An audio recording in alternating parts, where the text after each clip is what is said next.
안녕하세요. 톡톡 중산도 시즌2 진행을 맡은 이미향 포정입니다. 전희수 소사님과 하민석 포정님 자리에 오셨습니다. 안녕하세요. 안녕하세요. 네, 지난 시간에 이어 오늘도 팔관법 중에서 하나님을 아는 관법인 상제관을 공부하고자 하는데요. 그 중에서 각 종교의 성자들이 전한 하나님의 강세 소식에 대해 알아보겠습니다. 먼저 지난 시간 내용을 전희수 소사님께서 간략하게 좀 한 말씀 해주시겠어요? 네, 지난 시간에는 대우주 통치자 하나님이신 그 상제님에 대한 것을 살펴봤습니다. 신교 문화에서는 본래 이 대자연의 음양의 이 구조로 이루어져 있듯이 하나님관도 원신과 주신 바꿔서 삼신과 삼신일체 상제님을 모시는 문화에서 출발을 했었습니다. 그러나 역사가 내려오면서 불행하게도 이 가운데 인격을 가지고 천명을 내리신 삼신 상제님의 존재가 종교 문화에서 사라졌었습니다. 그래서 우리는 각 종교 문화권의 과거 뿌리 문화 시대 때 이 삼신 상제님을 신앙했던 그런 모습들을 함께 이야기하는 시간을 가졌습니다. 네, 방금 말씀하신 부분 중에서 원신과 주신, 즉 조물주 하나님이신 삼신과 주제자 하나님이신 삼신 상제님은 하나님을 이해하는 관건이라고 이렇게 생각을 하는데요. 하나님의 두 모습을 제대로 알지 못하기 때문에 통치자 하나님이신 상제님의 존재를 인식하지 못하는 것이 아닌가 합니다. 포정님, 지난 시간에 우리가 이제 좀 논의를 공부를 했지만 오늘 이 시간에 잠깐 한 번 더 간략하게 짚고 넘어가면 좋을 것 같아요. 삼신과 삼신 상제님에 대해서 좀 쉽게 이렇게 이해가 될 수 있도록 해주시겠어요? 네, 뭐 말씀하신 것처럼 이제 삼신은 이제 우주의 조화 성신으로 만유 생명이 거기서 나왔다고 얘기가 되는데 그 삼신과 하나 돼서 삼신의 창조 원리를 주재하시는 분이 이제 삼신일체 상제님으로 계시는 거고요. 그래서 앞서서는 이제 뭐 사람이 있으니까 그림자도 있는 거다. 근데 그림자만 언급했던 게 기존의 신앙이었다는 말씀을 드린 바 있고, 뭐 촛불 쳐다보면은 촛불에 심지에 불이 붙어 있으니까 주변에 광명이 있잖아요. 우리는 그 광명된 현상만 보지 그 본질에 해당하는 그 주재하시는 인격신 상제님을 간과해서는 안 되는 게 있는데 그게 이제 삼신 상제님의 영역이라고 이해하시면 되지 않을까 생각이 들고요. 그러니까 우리 선조들은 이 우주를 천지인 삼재 구조 속에서 창조주를 인식했기 때문에, 그리고 모든 거는 생장성의 작용, 조하신, 교하신, 치하신 작용이 있기 때문에 그 존재는 한 분이지만 작용을 셋으로 하기 때문에 삼신이라는 용어를 쓴다라고 이제 정리하시면 될 것 같습니다. 네, 우리 선조들을 보면은요. 우리가 예전에 오래전에 보면 농사를 지을 때만 해도 분명히 이 농사를 지을 때 주재하시는 분이 계셔서 풍년이 들고 흉년이 들고 이렇게 생각을 했었거든요. 아, 분명히 이 사계절을 움직이면서 올해는 농사가 잘 되게 해주시고 또 흉년이 들 때는 또 그렇게 주재하시는 분이 계신다고 생각을 하고 우리 조상님들은 농사를 지었던 것 같아요. 네. 근데 이런 부분들이 어떤 형상이 없는 조물주 하나님과 인격신을 하고 계신 주제자 하나님에 대한 이런 부분들이 많이 왜곡이 되고 인격신에 대한 하나님이 왜곡이 되고 형상 없는 하나님만 자꾸 이렇게 부각이 되는 그런 현실이 지금 된 것 같습니다. 지금은 하나님이 우리처럼 이렇게 인간의 모습을 하고 계신다고 하면 많은 사람들이 이렇게 얘기를 해요. 아니 어떻게 무슨 하나님이 인간의 모습을 이렇게 할 수 있느냐 이런 말씀들을 많이 하시는데요. 성경에 보면 그 인간의 모습을 하고 있는 하나님에 대한 기록도 있죠. 네네. 이 성경 구절을 제가 한번 저희들이 이 시청자분들께서 성경에도 분명히 인간의 모습을 하고 계시는 하나님이 계시는구나 라는 것을 함께 확인할 수 있도록 그 창세기 1장 26절에서 27절 말씀을 제가 읽어보도록 하겠습니다. 하나님이 말씀하시기를 우리가 우리의 형상을 따라서 우리의 모양대로 사람을 만들자. 그리고 그가 바다의 고기와 공중의 새와 땅 위에 사는 온갖 들짐승과 땅 위를 기어다니는 모든 길짐승들을 다스리게 하자 하시고 하나님이 당신의 형상대로 사람을 창조하셨으니 곧 하나님의 형상대로 사람을 창조하셨다. 하나님이 그들을 남자와 여자로 창조하셨다. 라는 구절이 있습니다. 우리는 더 이상 부연 설명할 필요 없이 바로 하나님은 당신의 형상을 본떠서 남자와 여자, 사람을 만들었다라는 것은 하나님은 인간의 형상을 하고 계시다라는 것을 누구나 다 확인할 수 있겠습니다. 그래서 66권의 첫머리인 창세기에 그런 얘기가 있다라면 이제 마지막 요한계시록에는 인격신 상제님을 이렇게 묘사를 하고 있습니다. 그래서 저도 한번 읽어보겠습니다. 내가 크고 흰 보좌와 그 위에 앉으신 이를 보니 땅과 하늘이 그 앞에서 피하여 간데 없더라. 그러니까 보좌, 백보좌에 앉아 계시는, 가을을 상징하는 하얀 보좌에 앉아 계시는 인격신 상제님, 삼신 상제님을 말씀을 하신 거고, 그리고 땅과 하늘이 피하여 간데 없다는 거는 이제 개벽까지도 언급을 하신 거죠. 그래서 보라 내가 만물을 새롭게 하노라 이런 선언까지도 요한계시록에 언급이 되고 있습니다. 인간이 하나님의 형상을 닮았기 때문에 만물의 영장이라고 하지 않나요? 기독교에서는 하나님을 주로 형상 없는 분으로 얘기하고 있지만 성경에서는 인간의 형상을 하고 계신 걸로 분명히 기록되어 있네요. 두 분 말씀을 보니까 지금 저도 오늘 새삼스럽게 이제 알았지만요. 이렇게 하나님을 두 가지 모습으로 인식하는 것은 기독교뿐만이 아니죠. 다른 곳에서도 또 있죠. 네, 모든 종교는 결국 그 산의 정상으로 가는 길이니까 그 목적지까지 가는 가이드가 명확히 다 있었는데 원래 이제 도가에서도 이제 도와 재의 관계로 그래서 앞서서 설명할 때는 도는 이제 뭐 자연 질서, 입법이고 뭐 재는 그걸 주제자라고만 설명을 드렸었지만 사실 도라는 언어 자체에 그 인격신이 아닌 원신적인 하나님 개념이 있습니다. 그 노자의 도덕경을 훑어보면은 무명 천지지시 유명 만물지 뭐라 그래가지고 이름이 없음은 천지의 시작이고 이름이 붙여지는 것은 도라고 명명을 하게 되면 만물지 뭐라 그래가지고 만물을 낳는 삼신으로서의 도의 개념이 언급이 되고 있거든요. 그리고 육아로 넘어가면은 하늘 타령, 천에 대한 이야기가 있는데 그 천을 주재하시는 그 상제님에 대한 명확한 설명이 있는데 원래 천은 상제천, 인격천이었다가 지금은 자연천으로 넘어와서 그 인격적인 색채가 지금 다 지워진 게 도가와 육아의 지금의 한계다 이렇게 말씀드릴 수 있겠습니다. 소유사님, 불교에서도 하나님에 대한 인식이 있죠. 네, 불가에서는 이 우주를 낳은 그 조물주를 이 법신이다 또는 우주심이다 또는 일심이다 이렇게 표현을 하고 있습니다. 이 법신인 이 일심은 그 개념이 어떻게 됐냐면은 이 현상계를 창조한 낳은 동방의 삼신과 같은 의미로서의 마음을 얘기합니다.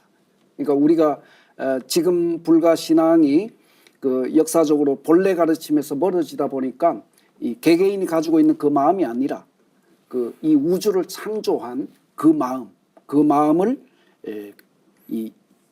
강조하고 있는 것이죠. 하지만 불가의 가르침을 조금 더 깊게 들여다보면 우주를 창조한 삼신의 개념과 같은 그런 어떤 법신만 존재하는 것이 아니라 바로 인격을 가지고 우주를 주재하고 미래 구원의 부처님으로서 이 인간 역사에 다시 오시는 미륵 부처님에 대한 가르침이 분명히 있습니다. 그 가르침을 전하는 것은 미륵경을 통해서 우리가 만날 수 있습니다.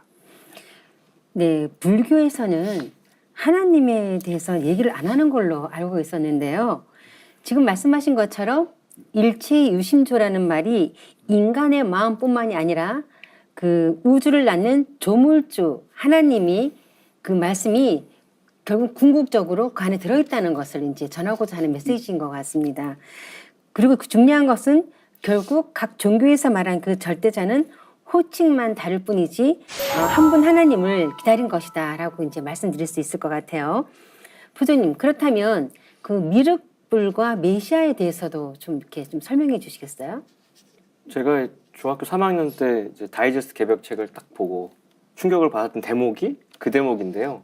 그러니까 어릴 때 성서 읽고 성당이랑 교회 다녔다가 중학생 때는 불교에 심취해서 불교 서적을 나름 섭렵했다고 생각하고 중3 때 이제 개벽식을 봤더니 미륵이랑 메시아가 어원이 같다는 거예요. 그래서 야 이게 뭐야 했는데 그러니까 지금 우리가 미륵이라고 하고 있는 게 원래는 마이트레아죠. 범어로 마이트레아는 또 자비로운 어머니라는 뜻이에요. 네. 또 공교롭게도 이제 가을의 음존 문화도 좀 느껴지는 언어인데 근데 또 고대 인도어인 팔리어로 가면 그게 메테아가 됩니다. 메테아. 근데 이게 미트라에서 나온 말이에요. 미트라는 고대 이제 인도 페르시아에 섬기던 태양신입니다. 진리의 상징 근원인 태양인데 근데 재밌게도 기독교에서 구세주라고 하는 핸델의 메시아라는 아주 명곡도 있지 않습니까? 그 메시아의 어원 또한 미트라에서 유래를 했다는 거지. 그러니까 기독교 불교가 길이 다른데 결론이 똑같은 거예요. 제가 그러니까 불교에서 구제중생의 도업에 마무리할 분으로 수천 년 동안 고대했던 분이 미래불, 구원의 불, 희망의 부처, 미륵불인데 그게 기독교 메시아랑 같다는 건데 이게 메시아라고 말했고 미륵이라고 말했어도 결국 똑같다는 거죠. 이거 깨달으면 사실은 인생 결론이 나오는 거거든요. 그러니까 결국은 다 한 분인데 네. 다 다르게 호칭하고 불렀다는 말씀인 거예요. 그죠? 네, 천주교에서는 아버지 하나님을 하늘의 주님이란 뜻으로 천주님이라고 하잖아요. 불교에서도 이와 같은 표현이 있습니다. 이 우주 생명의 기쁨과 즐거움이 흘러넘치는 천국 낙원의 아름다움을 요약해가지고 정리한 미륵 상생경을 보면 그 미륵 부처님의 그런 그 위격, 권능 이런 것을 경험할 수 있는데 여기에 나오는 한 구절을 인용을 해보겠습니다. 차처지명 도솔타천 금차천주지명왈 미륵 여당 귀하라 이런 구절이 나옵니다. 해석된 것을 읽어보면 이곳의 이름은 도솔타천이다. 이 하늘의 주님은 미륵이라 부르니 내가 마땅히 귀할지니라. 그러니까 여기에서 이제 차천주지명 미륵이다. 그러니까 천주, 이 하늘의 주인은 미륵이다. 그러니까 미륵님과 천주라는 말씀을 같이 이렇게 쓰고 있다는 것이죠. 따라서 천주님이 불교에서 말하는 미륵불과 같은 분이구나라는 것을 우리는 이 한 구절에서 확인할 수 있습니다. 불교의 결론을 듣는 듯 했습니다. 잠깐이지만요. 예, 우주의 중심 하늘인 도솔천에서 온 우주를 통치하시는 하늘의 주님이 바로 미륵불이라는 말씀인데요. 그 중심 하늘에 그 수도를 도교에서는 옥경이라고 하잖아요. 옥경은 어떤 곳인가요? 그 도교야말로 신들에 대해서 너무 방대해가지고 그 공부하려면 정말 오래 살아야 될 것 같다는 생각이 드는데요. 그 모든 신들 중에 최고 신으로 모셔지는 분이 그 천상의 옥경에 계시다는 거고 그 수도가 우리가 옥이 굉장히 신령스러운 거니까 그 옥경에 계신 상제님이라고 해서 우리가 옥황상제라는 게 아까 뭐 심청가에도 나왔던 건데요. 옥황상제님께서는 위계지 조직을 갖춘 여러 천신들을 지휘하시는 주재하시는 분이고 인간과 신들을 다스리시는 거고요. 그 천신들도 각각 인간 세상에서 자기 맡은 보직과 직무가 있는데 해마다 그 직무를 상제한테 보고하고 그 업적에 따라서 상벌도 있고 위계도 있고 그것이 도교에서 묘사되고 있는 그 신도의 모습이고 그 최고봉에 옥황상제님이 계신 겁니다. 그러니까 인간들의 운명, 신들이 보고한 모든 성과를 심판하시는 존재로서의 그 상제님이 옥황상제님이라고 되어 있는 거죠. 조금 전에 말씀하신 것처럼 뭐 미륵불, 메시아, 옥경의 옥황상제님 이런 호칭만 다르지만 그 한 분을 다 말씀하셨잖아요. 그렇다면 앞으로는 이렇게 절대자에 대한 호칭도 이렇게 통일이 될까요, 소사님? 네네. 그 인류의 통일 문명, 그 인류의 영원한 그 평화 시대를 우리가 이렇게 만들기 위해서는 무엇보다도 하나님 호칭에 대한 통일이 선행되어야 된다. 이런 말씀도 우리가 나눈 적이 있습니다.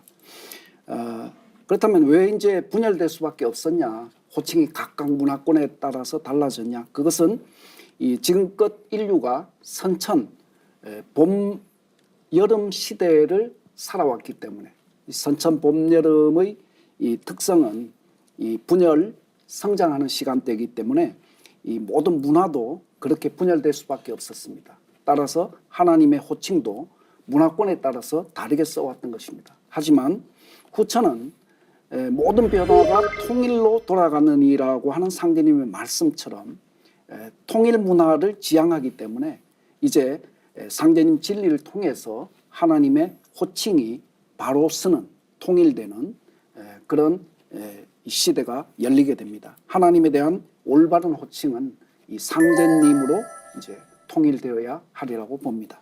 네, 참으로 중요한 말씀인 것 같습니다. 하나님의 호칭을 통일하는 것이 곧 인류 화평의 원동력이 된다라고는 난 생각이 드는데요. 그 하나님의 호칭과 관련한 문제는 우리가 그 경전을 번역하는 과정에서 많이 이렇게 문제가 발생하지 않았나요? 네, 하나님의 호칭과 관련한 문제는 그 경전을 번역하는 과정에서도 발생을 합니다. 우리나라에서 신약 성서가 처음 번역되어서 나온 때가 언제냐면 1903년입니다.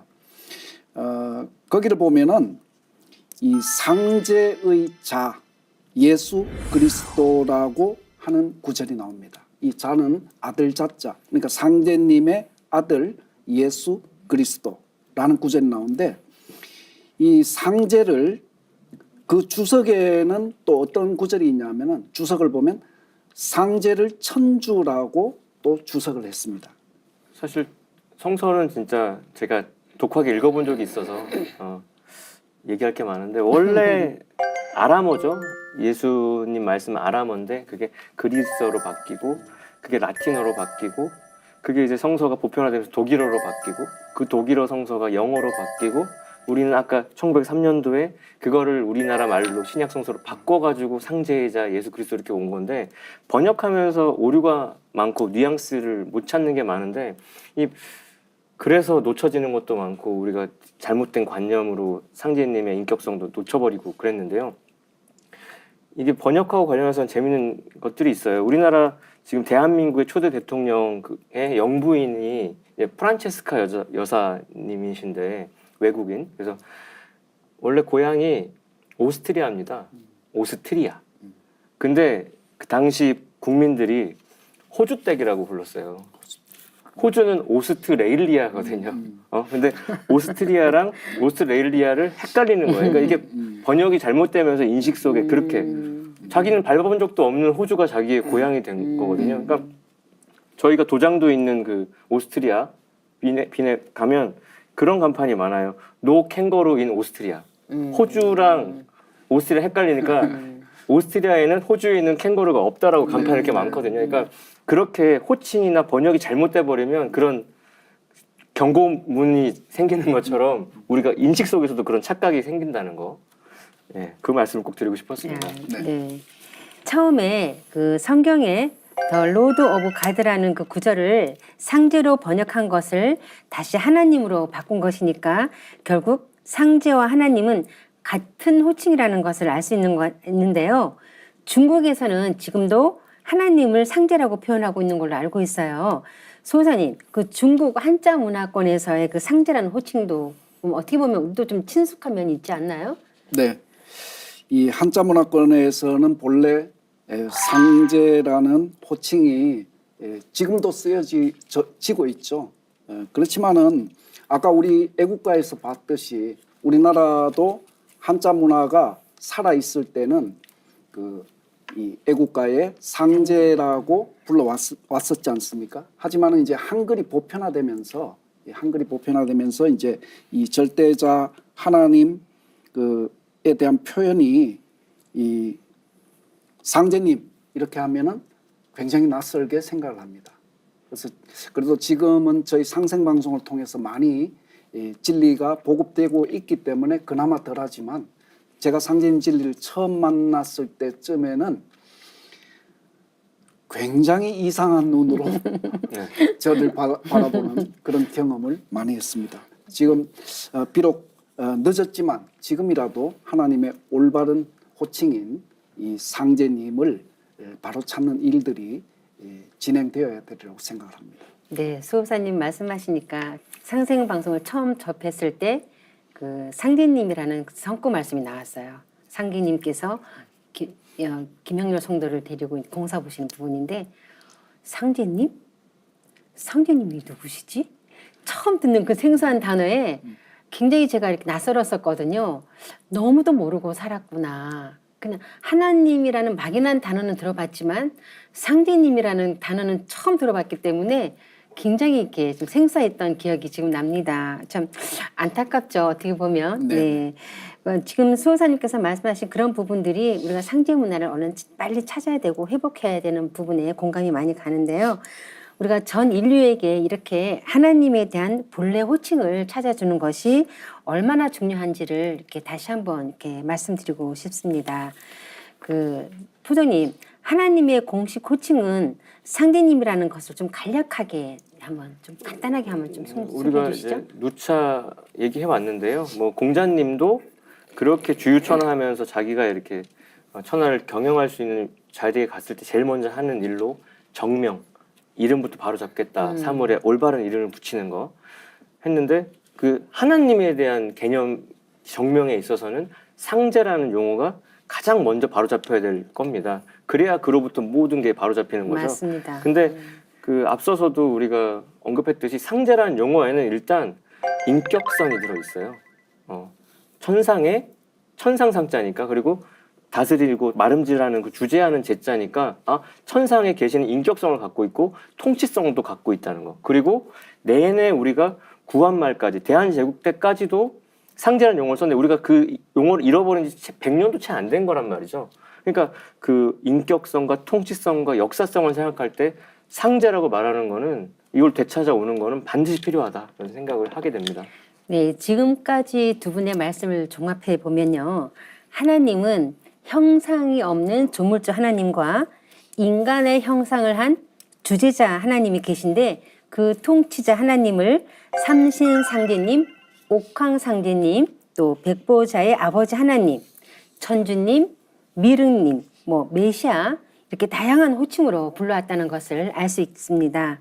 자, 포정님, 그렇다면 모든 종교에서는 그 메시아들이 전했던 결론이 있지 않겠습니까? 그 결론에 대해서 좀 설명해 주시죠. 그래서 이 방송 보시는 분들이 뭐 성당도 다니고 교회도 다니고 절에도 다니실 텐데, 이 상제님 진리를 만나서 비로소 그 여러분들이 믿는 종교의 결론을 만나거든요. 근데 그 결론을 크게 압축하면 그 세 가지인데요.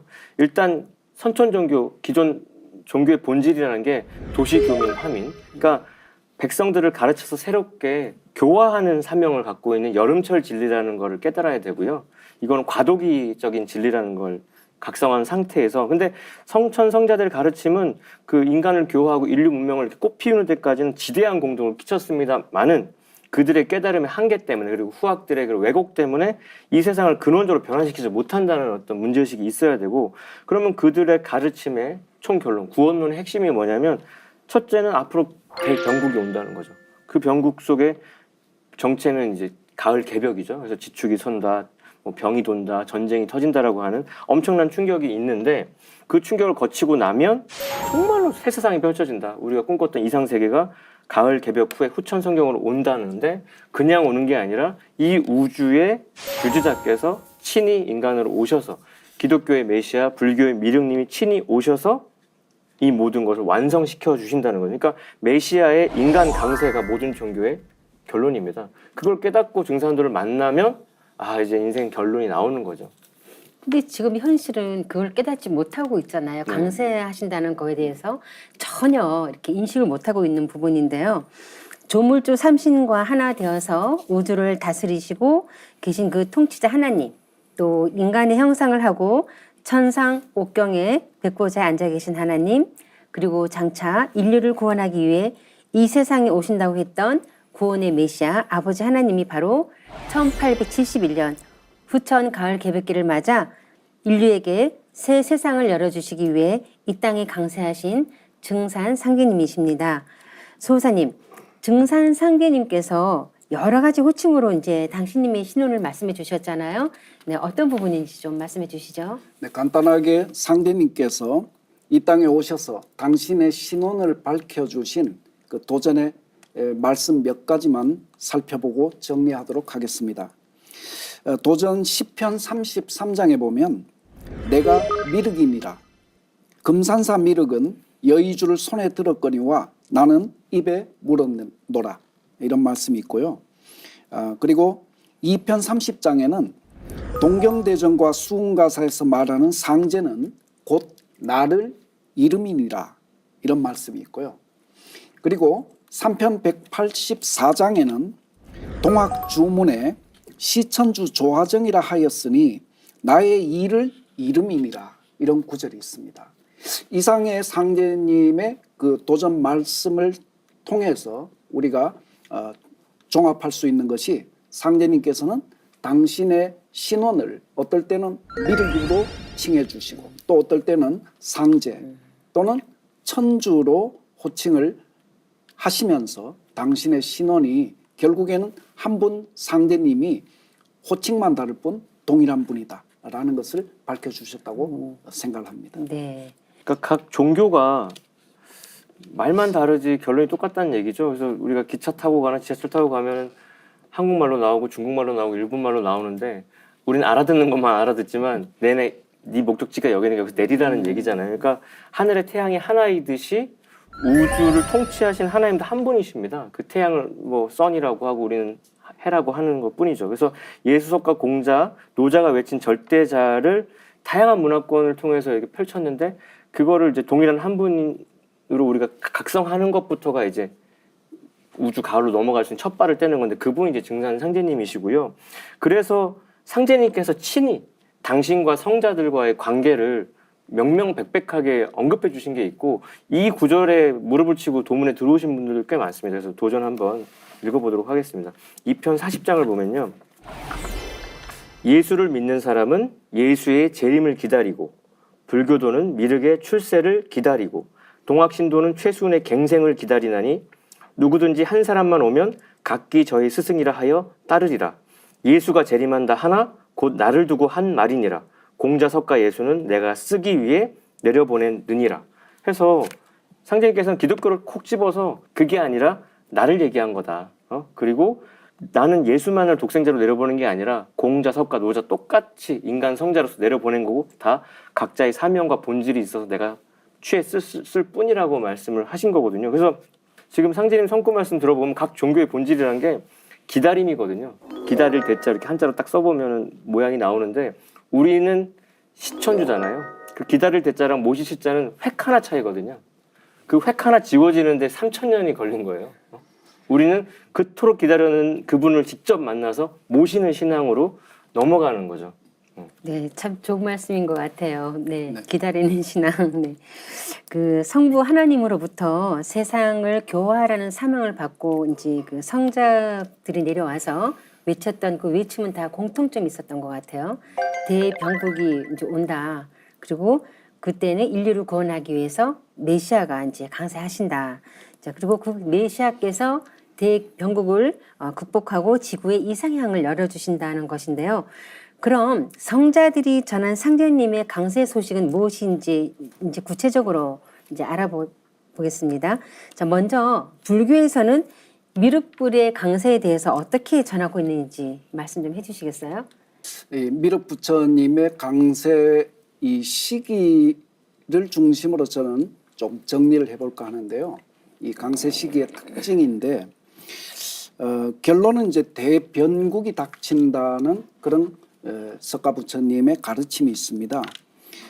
미래에 대한 석가 부처님의 예언이 이제 기록되어 있는 불교 대표적인 경전이 월장경입니다. 이 월장경의 분포 연부제품을 보면 이 부처가 월장보살 마살에게 이 정법이 쇠퇴하는 때를 전하는 그런 대목이 있습니다. 정리하면 석가모니는 500년 마디로 해서 불법이 쇠퇴할 것이라고 선언을 했습니다. 그리고 자신의 사후 2000년이 지나면 범난을 겪게 되고 파괴 승자가 많이 출현하고 정법이 무너지는 말법 시대가 도래한다는 것입니다. 그럼 불과의 이제 기존의 정설을 따르면 이 갑인년인 1974년이 불기가 3000년이 되는 해거든요. 그래서 석가 인멸 후 2000년부터 이 시작되는 말법 시대라고 본다면 지금은 말법 시대의 이 막바지에 저희들이 살고 있는 것입니다. 그러니까 지금 말법 시대도 훌쩍 넘겨가지고 지금 2000년도로 넘어와 버렸는데, 그래서 그 석가모니 부처님이 유언으로 남기신 정말 그 인류의 희망의 메시지는 내 뒤에 미래불이시고 희망의 부처이시고 구원의 부처이신 미륵불이 직접 오셔서 온 인류를 구원해 줄 거다라고 후임자에 대한 언급까지 하셨다는 거죠. 그래서 말법 시대 극에 달하면은 그거는 지금 불교가 뭐 보면 대승, 소승, 남전, 북전 해가지고 모든 종파를 초월해서 공통분부입니다. 그게 뭐 종파가 뭐든 간에. 그래서 그 저명한 불교학자 중에 알란 스펀버그라는 분이 있는데, 그분은 이 미륵불을 묘사할 때 잘못된 모든 것을 고치시는 혁신불로 표현을 하셨거든요. 만약에 이 미륵불이 평화시에 오는 거면 그렇게 묘사가 되지 않죠. 말법의 극치에 오시기 때문에 태평성대가 아니라 극도의 위기에 오시기 때문에 그렇게 혁신하는 존재로 언급이 돼 있고, 교감남사고도 똑같은 얘기를 석가 인묘로 3000년이 지나면 미륵불이 천상 도솔천에서 지상으로 오실 거라고 언급을 하면서, 그러나 남사고 선생님은 기존의 종교인들은 묵은관념에 갇혀가지고 정작 하나님 오셔도 못 알아볼 거다. 아까 기다리는 거는 그 공항에서 BTS 팬들이 이렇게 공항에서 BTS가 올 걸 기다리고만 있는데, 이미 BTS는 활동 다 하고 해외로 다시 나갔는데 공항에서 계속 표대만 들고 있는 게 기존 신앙이란 말이에요. 그 얘기를 하는 거거든요. 그래서 격암누룩의 가사총론에는 이렇게 묘사를 해놨습니다. 산에 들어가서 수도하는 승려들이여, 미륵세존을 고대하라. 석가의 운수는 이미 가고 다시 오지 않으니 3000년의 운수로 자신의 도가 끝나고 말세를 당하여 미륵불이 하강할 것을 석가가 예언하였도다. 미륵불이 출현컨만 유불선이 부패하여 아는 군자 그 누군가. 이게 남사구 선생은 미륵불을 종불, 으뜸가는 부처라고 해서 모든 부처 중에 최고봉이라고 언급을 했어요. 그래서 생초지락, 격암누룩 생초지락에는 이렇게 언급을 해놨습니다.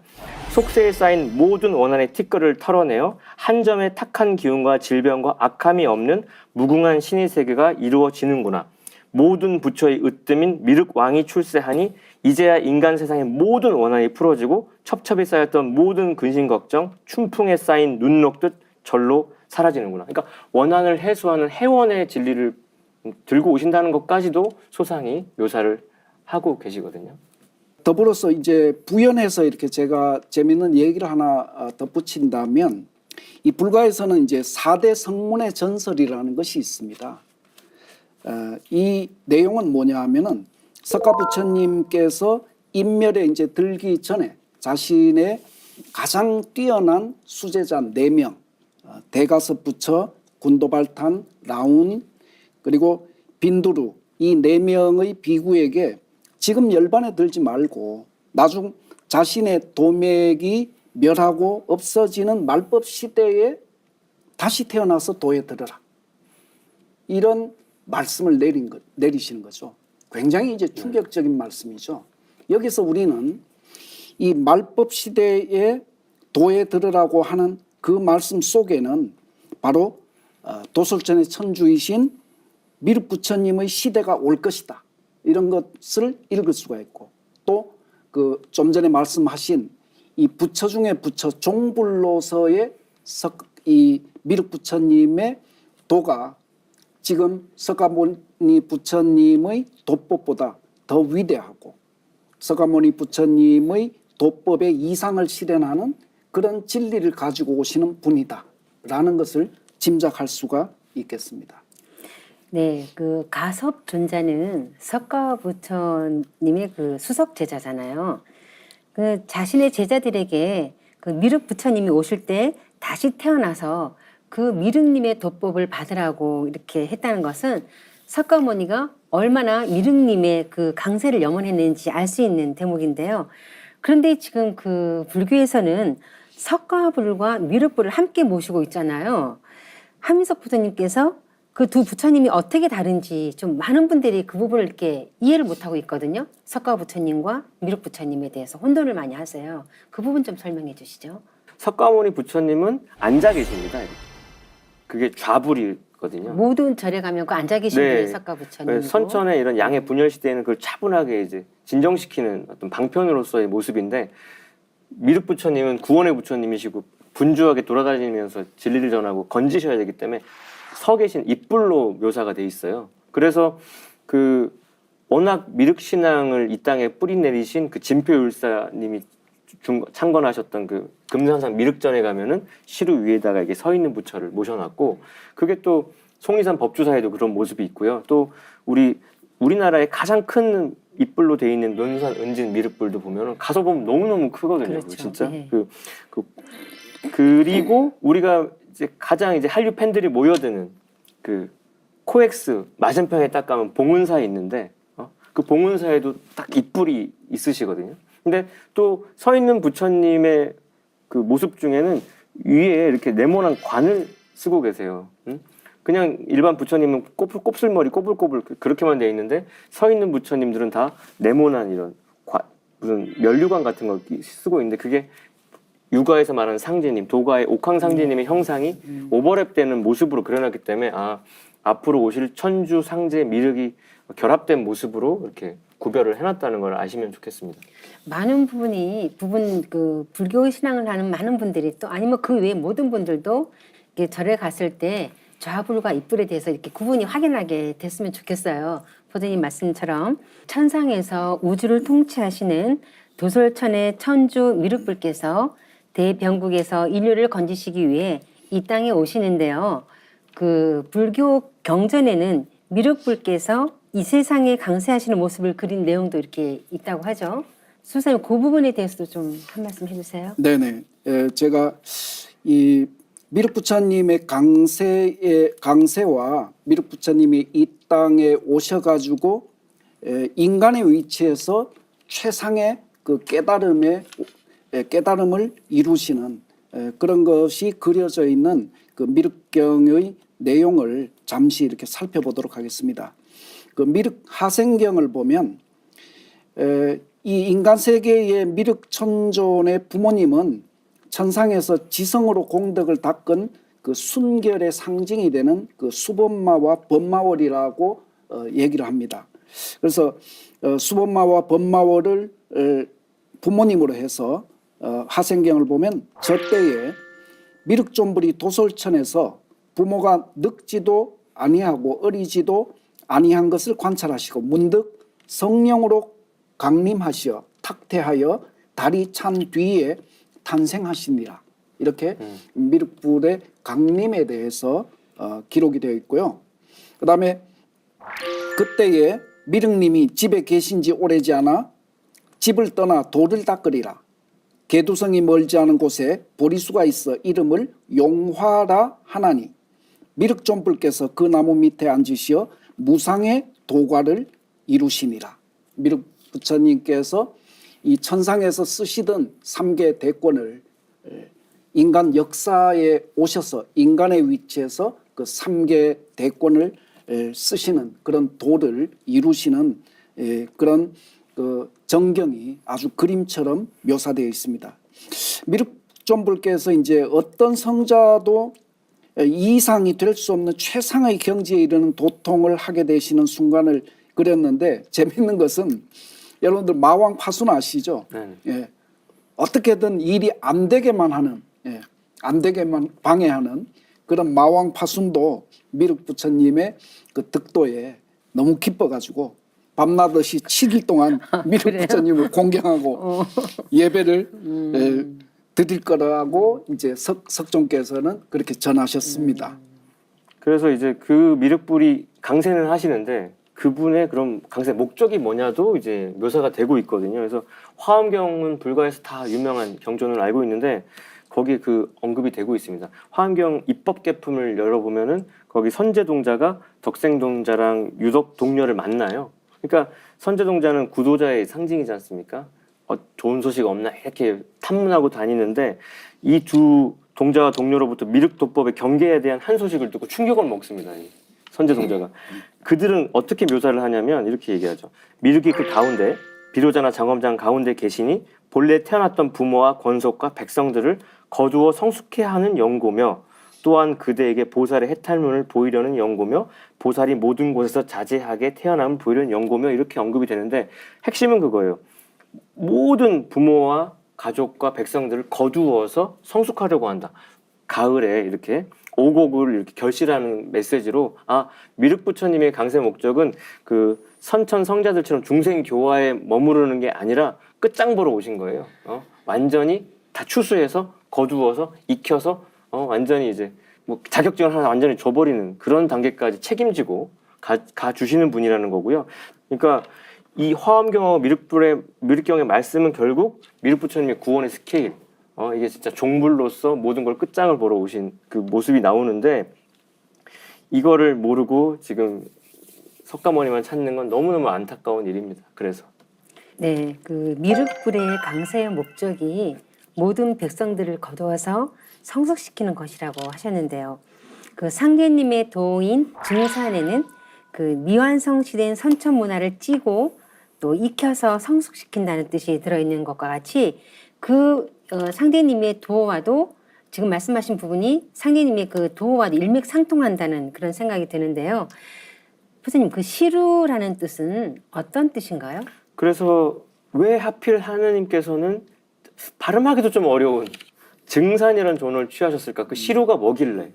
오죽하면 그 목숨 바쳐 구도한 그 진표율사로 하여금 연못을 메우고 시루를 두고 그 위에 나를 세워라 하셨을 정도로 시루에 박혀 있는 정신을 취하신 건데, 그러니까 불가로 치면 계속 윤회를 하고 고뇌를 겪는데 그 윤회를 매듭짓고 모든 인간 종자를 열매 맺게 하고자 하는 정신이 들어있는 거죠. 시루라고 하는 건 미성숙, 미완성된 것을 쪄서 익혀서 완성시키는 거기 때문에. 그리고 시루라는 것은 다 뚫려 있는 그릇이라서 어느 틀에 갇혀 있는 게 아니고, 그리고 시루떡은 우리가 풍속에서 이사 때 이렇게 나누는 것처럼 뭔가 선천에서 후천으로 우주가 옮겨가는 메시지까지도 유추해 볼 수 있는, 그래서 시루라고 밖에는 다른 호는 취하실 수 없을 상제님의 모든 마인드가 다 압축되어 있는 게 시루다, 이렇게 말씀드릴 수 있겠습니다. 그러니까 뭐 쉽게 뭐 부연 설명을 좀 보태자면, 우리가 시루에다가 떡을 찔 때 그 연상을 하면 쉬울 것 같아요.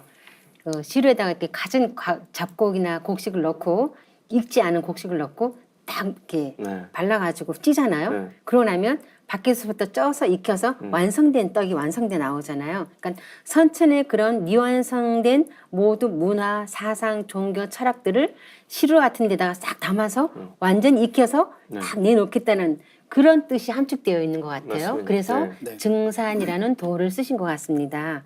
그 소사님, 미륵불은 그 대의왕이라고 하잖아요. 네네. 무슨 뜻인가요?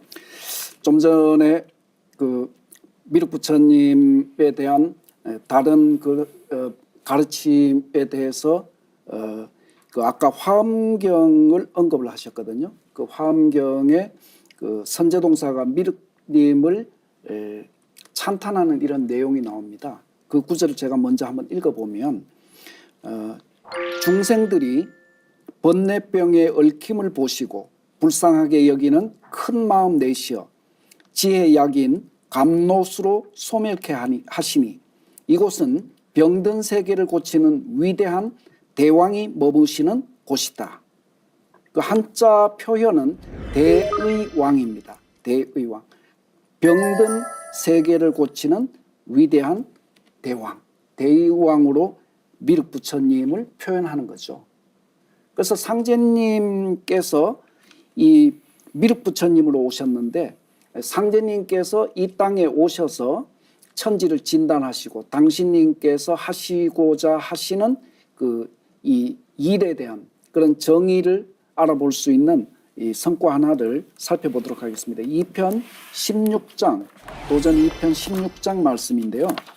이제 온 천하가 큰 병이 들었나니 내가 삼계대권을 주재하여 조화로서 천지를 개벽하고 불로장생의 선경을 건설하려 하노라. 나는 옥황상제니라. 네, 보신 바와 같이 이 말씀은 바로 상제님께서 이 천하가 병들었다는 것을 선언하시고, 당신께서 장차 하시고자 하시는 일은 하늘과 땅과 인간 세계의 모든 병을 치유하시는, 이 불경에 나오는 이 대의왕으로서의 미륵부처님의 그런 사명을 실현하신다라고 하는 것을 저희들이 확인할 수가 있겠습니다. 네, 결국 상제님은 선천의 어떤 성자들도 진단하지 못하고 할 수 없었던 그런 천지의 병을 진단하시고 고치시는 그 대의왕이라는 말씀이시잖아요. 도전해 보면 이런 말씀도 있는데요. 천하 만세의 병을 다 고쳐야 하리니 이로써 만국의원을 개설하노라라고도 하셨는데요. 상기님께서 그 가을 개벽기에 인류를 구원하시기 위해 그 법방으로 내려주신 것이 태울조와 의통인데요. 자, 이에 대해서는 나중에 다시 알아보도록 하고요. 가을 개벽기를 극복하고 열리는 새 세상에 대해서도 불경에 이게 기록이 되어 있다고 하죠.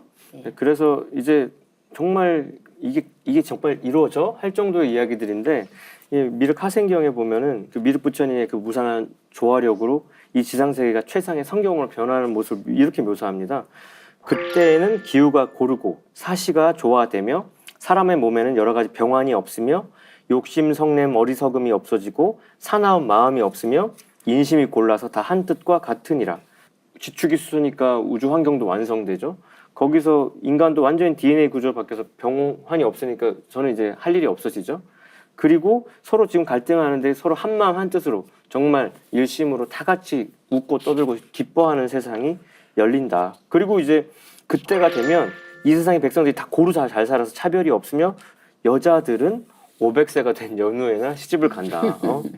그 정도로. 그럼 할머니가 돼서 가는 게 아니라 그때까지도 이 굉장히 젊음을 유지하면서 건강하다는 얘기니까 완전히 인간의 몸이 지금 우리가 의학이 아무리 발달했어도 100세 겨우 넘기고 사는데 500세가 넘어야 결혼할 정도로 이 수명이 상상 이상으로 는다는 겁니다. 네, 불가의 총 결론은 미륵 부처님에 대한 가르침을 장차 인류가 받들게 된다. 뭐 이런 말씀인데 더불어서 제가 하나 사족을 달자면 이 서교에서 이제 이 구세주를 그 메시아라고 이렇게 하지 않습니까? 그 메시아라는 그 말의 어원은 이 범어인 마이트레아에서 이 비롯되거든요. 근데 이 마이트레아라고 하는 그 이 언어는 한자로 새기게 되면 어떻게 되느냐 하면은 가득 충만하다라고 하는 의미의 가득할 미자와 새롭게 진리의 테두리를 짜서 씌운다라고 하는 굴레르자.